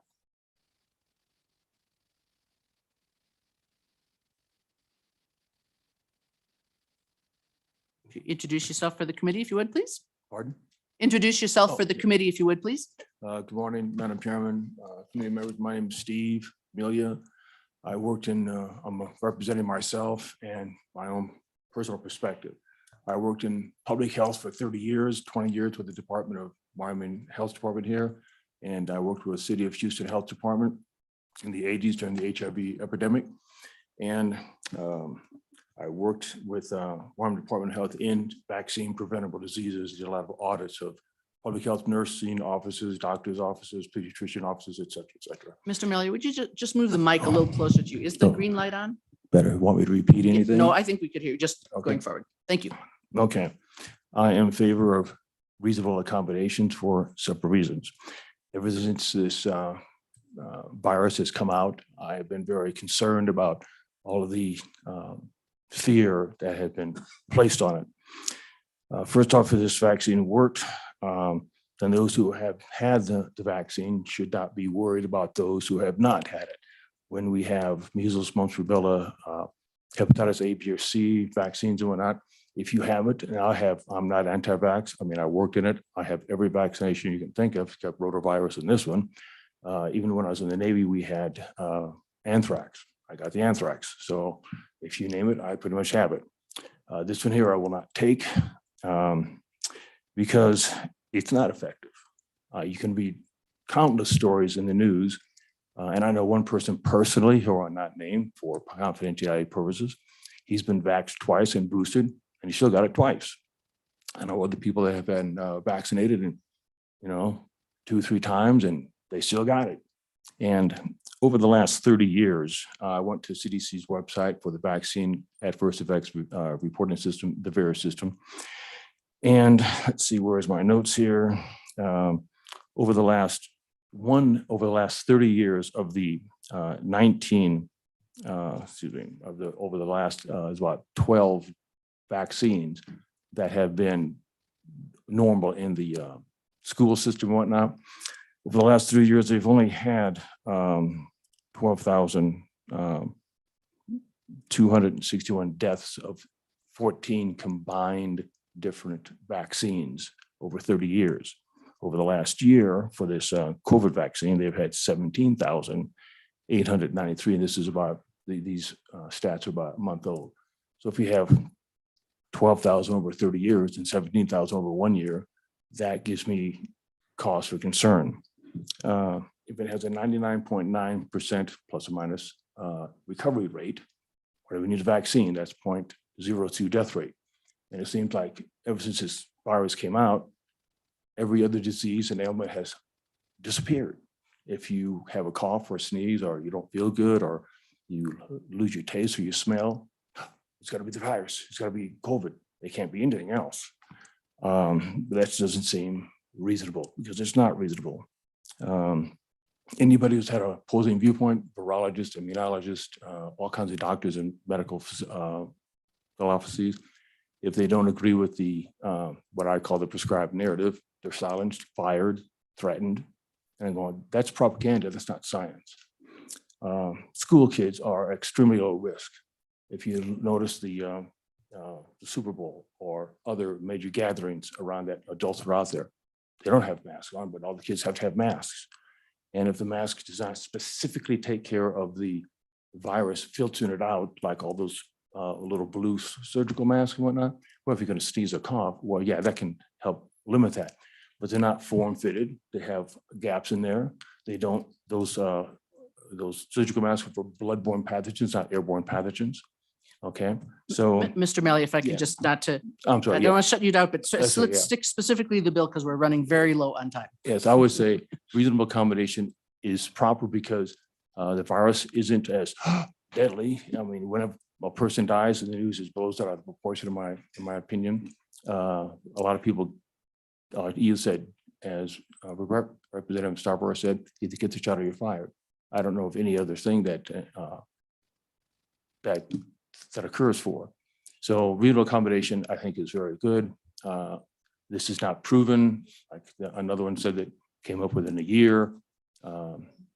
There's just too many questionable items on this. And I'm going to mandate everybody's got to get it.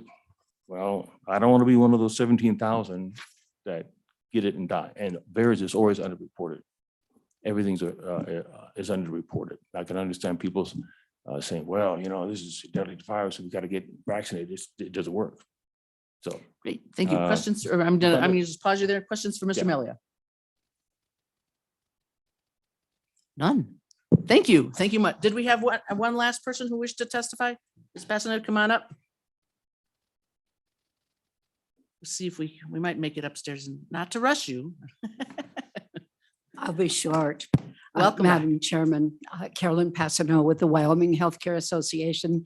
Good to see you all and appreciate this opportunity. I think I am the lone voice here in the healthcare industry. It appears that the hospitals are all on the same page as well as others. I can honestly tell you that my administrators and the companies that own the nursing homes, they're not on the same page. It's a diverse group, and you are handling an issue that is very diverse, and you are trying to meet that. And I'm appreciative of it. If thinking about our last 2 years and more on administrators of skilled nursing homes, there is a requirement by law that they have a degree. But listening to what has happened and watching and being a part of it for this long haul, they ought to have a law degree and be a psychologist. It's difficult. And your job is difficult in finding some balance in where we are. And I know you're doing and have allowed many of us to come forward and express what is important to us. And I would like to add something that actually belongs in a bill that's going to come to you soon, which is House Bill 27. Is this whole thing regarding what happens in a nursing home. And what we have been left with is loneliness. And we know that loneliness kills. And if we're telling families that you absolutely have to have the 20 last vaccines, you have to have had the 4 updates, you have to, we are cutting off some very important relationships. I don't know the best thing in handling this. I will say that the one thing that does worry me as I look at this bill is the fiscal note. And that one is a red flag to me. It was a long time ago when I went through law school, but as you put this bill forward, there are enough diverse thoughts that the lawsuits will come. And when I look at the fiscal note with nothing there, it tells me that we better be careful. Thank you. Questions for Ms. Passano? I guess, Ms. Passano, I do have one along those lines. You know, in general, it seems to me, and I have not had employees in quite a number of years, that employers and employees, or at least employers, work very hard to find a way to make things work with their employees so that they're not dragged through that. Does that? You are absolutely correct. It is a balancing as much as they know how to balance and to give voice to everyone and to find a way to make it work. And I know that there is much work that's being done to keep the elderly at home as long as possible. And I certainly support that. The day comes when they do go to a long-term care facility, and that's what we have to look at too. Thank you. Okay. Any other people who want to testify on this bill? All right, then public testimony is closed. Do I hear a motion on the bill? Move the bill. Moved by Stivar, seconded by Hallinan. Is there any discussion? Representative Hallinan. Thank you. Thank you. Thank you, Madam Chairman. I think the items in this bill, Is that the one you wanted? yes, well, I think the items in this bill really cover the issues that were brought forward as complaints about the bill by the people that presented to us. On the issue of clinics that have a problem with people that come in that have, say, for instance, not had a vaccination, it has in this bill that other appropriate measures can be taken. And they could refer those people to another clinic. I think the item by the employers that they don't believe that they should have to have people that would tell them who would be able to be employed by their company because they had not been vaccinated. It says that an unimmunized employee would create an undue hardship or pose a direct threat to the health or safety of persons in the workplace that cannot be eliminated or reduced by means of a reasonable accommodation. I think the reasonable accommodation is probably the most important thing that this bill calls for, a reasonable accommodation. And then finally, in regard to the question of the issue of vaccinations for hospitals, for instance, issues of hepatitis or flu, the bill says that essential service or product, unless doing so would create an undue hardship or pose a direct and unavoidable threat to the health or safety of the person or others. That would cover that issue. They could require people to have an immunization for hepatitis or flu, and that would cover them in that requirement. So I think that this bill has reasonable accommodations for everybody who is involved in this issue. Reasonable accommodation. Those are the most important items in this bill. And for that reason, I think we need to support this bill. Thank you, Madam Chairman. Very good. I do have a motion, unless there are others, on page 4, line 16. just to be clear, I would like to insert after the word measures, the words including referral to another provider. Just to really be clear that that's an acceptable method of handling the problem. Is there a second? Seconded by Stivers. Any discussion? After the word measures, comma, including referral to another provider, comma. Representative Romero Martinez? I think it was seconded. I was already seconded. So if there's no discussion, all in favor of that, raise your hand so I can see. 1, 2, 3, 4. Okay, that passes. Did you get that, Bonnie? Okay. Okay, any other, we're almost up ready. Representative Connolly. Madam Chairman, I'm going to have several. Okay. Madam Chairman, may I interrupt for a moment? I have the proposed amendment from Mr. Fuchs from the Health Department, if you would like to look at it. Okay.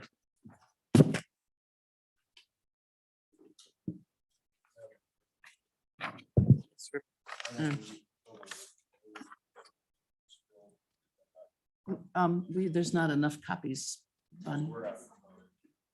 You know, they'll live with us on the, we can be concise, we can get up there before they finish taking roll. Let's try a little further. Does everyone have one now? Okay. Representative Conley, go ahead. So thank you, Madam Chair. And actually, I think my motion should go first before we would take up Mr. Fuchs, because what I'd like to do on page 5 is delete lines 6 through 16 to get rid of the section that puts the 5-year period in for vaccines in school kids. And if I could get a second, I'd like to explain why. Thank you. Second by LeBeau. Yes. So, Madam Chair, what we've heard is honestly your research from last night that said that the Department of Health and the Public Health Officer are already doing this work and deciding when is the best time to introduce a vaccine. That work is already being done in the state. You even joked that maybe it should be longer because that would be the average of what's going on here. But then we also heard testimony about how it could in fact be needed to be done earlier. So right now, it seems to me that our Department of Health and the public health officers are doing their job. They're doing it well. And we should not put in all honesty, that arbitrary number of 5 years. So with that, I'd like to eliminate those lines. Okay, discussion. Representative Ottman. Yes, Madam Chairman, thank you. And I understand that because to put a number in there, not knowing could seem kind of odd. But what I see is that we need to have some sort of thing because currently it is you either do it or you don't. The children either get it or they're out. So by putting a date on there, this vaccine has caused reason for questions, and to mandate it without the proper time limits to make sure of the results, it's going to take a few years down the road to see what the results of taking this are. And so while we're doing that, I believe we need to keep some sort of a date in there or time limit. In fact, I would up it to 10. I don't think that's a friendly amendment. Oh, Representative Connolly. Thank you, Madam Chair. No, that's not friendly. But I'd like to point out to the representative that 5-year period is after it has been approved with vaccine safety monitoring period. So it's after it has gone through that entire review process. So again, it's an arbitrary number after it has been approved. We already have a Department of Health and Public Health Officer that is evaluating when it is best to add to our K through 12 immunization requirements. It's unnecessary. I think it's unnecessary and confusing. I will just say at the page 5, line 13, it's the 5 years following the beginning of the monitoring period, not the end of the monitoring period. So that, just to be clear there. Any other questions about any more discussion on the amendment?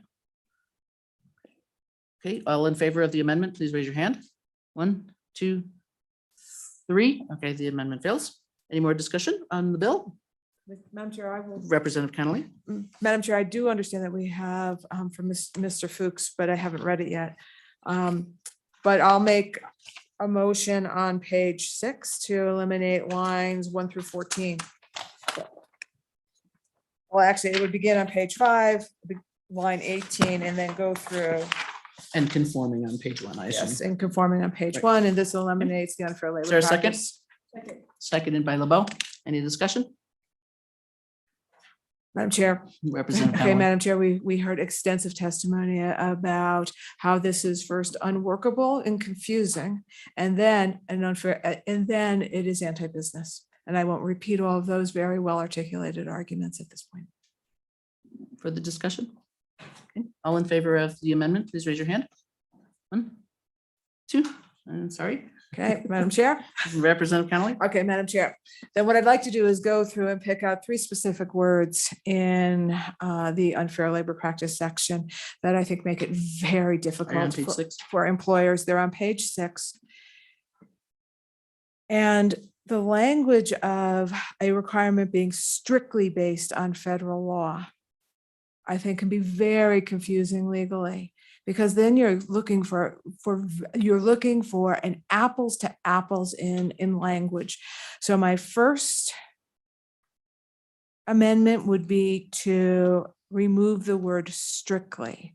So we're not requiring that apples to apples. So when it would be based on federal law.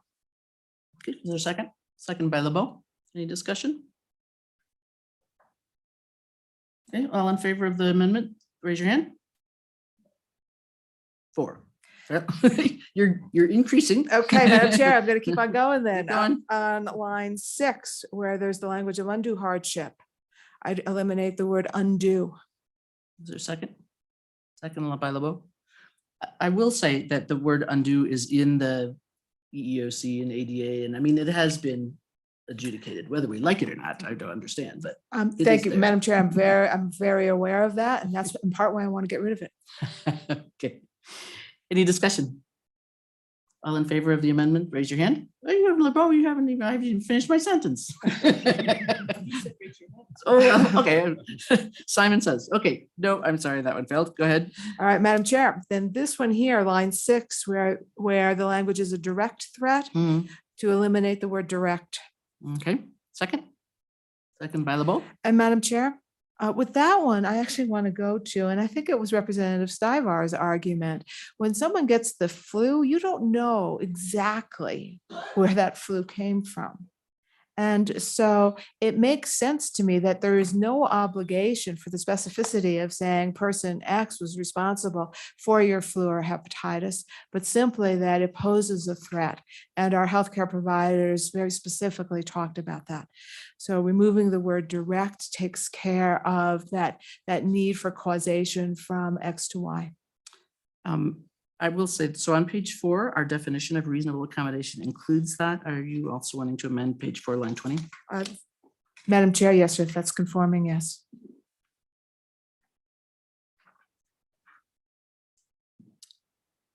Okay, so as a friendly amendment, I take that that's a friendly amendment. Yes. To add page 4, line 20, to delete a direct and change and insert the word and, along with page 6, line 6, removing the word direct. Correct. Okay. Thank you, Madam Chair.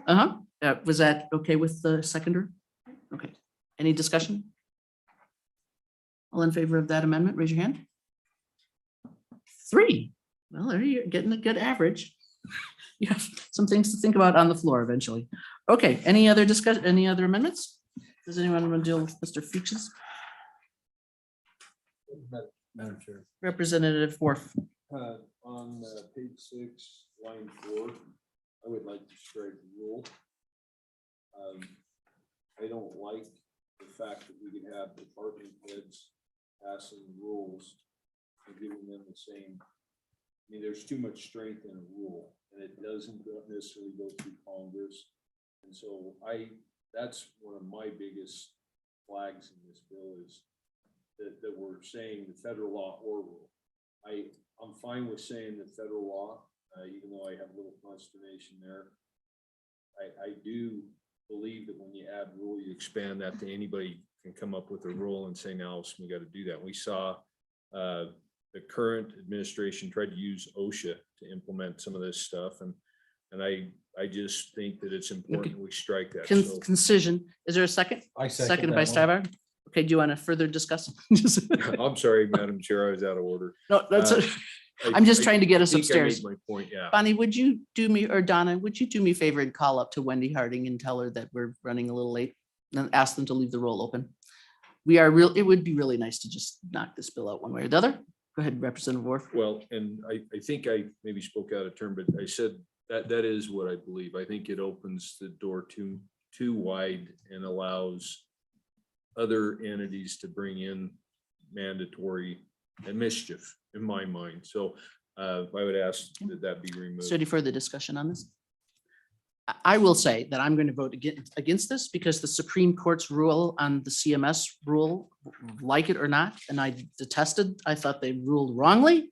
However, the Supreme Court has let stand the CMS rule.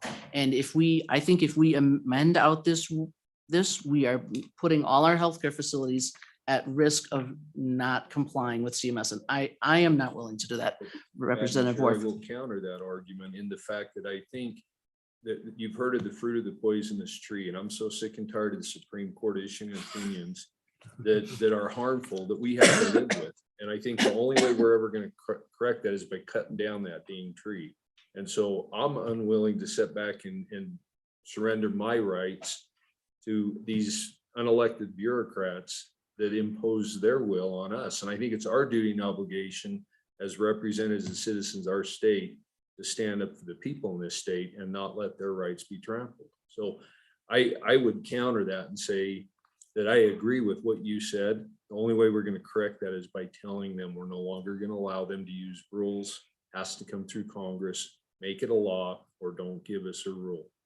I hear your words, Representative yep. Worf, but I will say, I am not running the hospital or nursing home that is sitting on the tree that will fall down.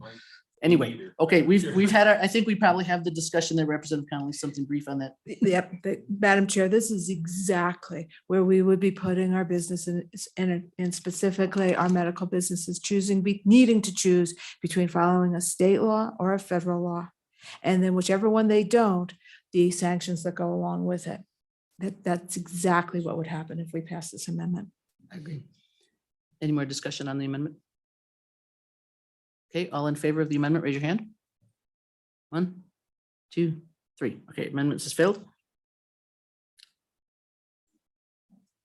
Madam Chair. Okay, any more amendments? Representative Connolly. Madam Chair, it does appear that there's an issue with page 5, the 5-year limit,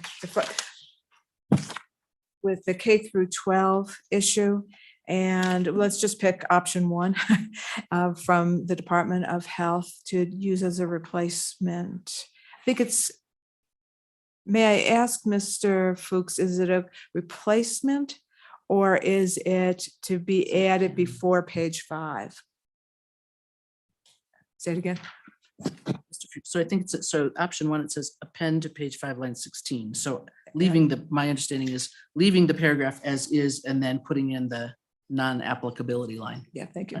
That worked. Okay, seconded by LeBeau. Okay, committee, I think it's possible that we may reword this a little bit better, but I think that this is, it leaves the 5 years there. It says, if you'll look at what you have handed out to you, we're looking at option 1, shall not apply where a vaccine meeting a requirement under the statute is no longer manufactured or available. So when I went last night on the list of things and they had a whole lot of different pneumococcal vaccines, for example, they do one and then 5 years later, a different one comes out, and a replacement vaccine for the same disease is licensed for non-emergency use and added to the list. It's possible I might change my mind later. Right now, I think that looks good. And if Mr. Fuchs thought that was a confusion, I'm willing to clear that up. But any discussion? Representative Stiver? Did you have it? Yes. I'll figure it out. Okay, Bonnie, you have. Is that a motion? Oh, I'll second it. The first paragraph where it says option 1. Yeah, option 1. That's what we're adding after line 16. Yes. Okay, yeah. Okay. All in favor of this amendment, so raise your hand. 1, 2, 3, 4, 5, 6. Okay, that passes. Okay, any others?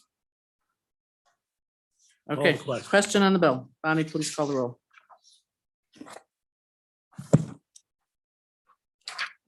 Representative Connolly. No. Flitner, No. Hallinan, Aye. LeBeau, No. Ottman, Aye. Romero Martinez. No. Stivar, Aye. War. No. Madam Chairman. Aye. Madam Chairman, we have 4 ayes, 5 noes. Okay, bill fails. We're upstairs, guys.